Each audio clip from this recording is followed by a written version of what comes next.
ଆପଣ ପରିଚୟଟା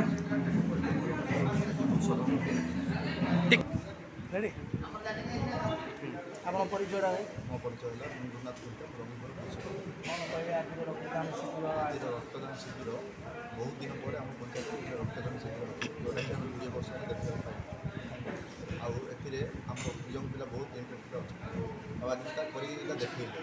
ଏଥିରେ ଆମ ସମସ୍ତ ବୁଥ୍ ସଭାପତି ଆଉ ଯେଉଁ ଯୁବ ମୋର୍ଚ୍ଚାର ପିଲାମାନେ ପୂର୍ଣ୍ଣ ସହଯୋଗ ଦେଇଛନ୍ତି।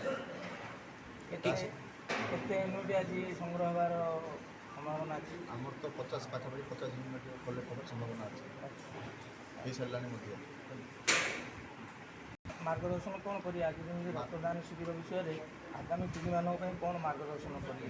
ମାର୍ଗଦର୍ଶନ କରିବେ ସାର୍ ଗୋଟେ ଜିନିଷ ଆଜିର ୟଙ୍ଗ ପିଢ଼ି ଯଦି ଆଗକୁ ଆସିବେ ରକ୍ତର ଅଭାବ କାହିଁକିନା ରକ୍ତର ବିକଳ୍ପ ରକ୍ତ ଗୋଟେ ଏମିତି ଜିନିଷ ମାନେ ରକ୍ତର ବିକଳ୍ପ କେହି ଚାହିଁଲେ ବି କରିପାରିବେ ଯେଉଁଟାକି ଆମେ ରକ୍ତଦାନ କରିକି ଦାନ କରିପାରିବା।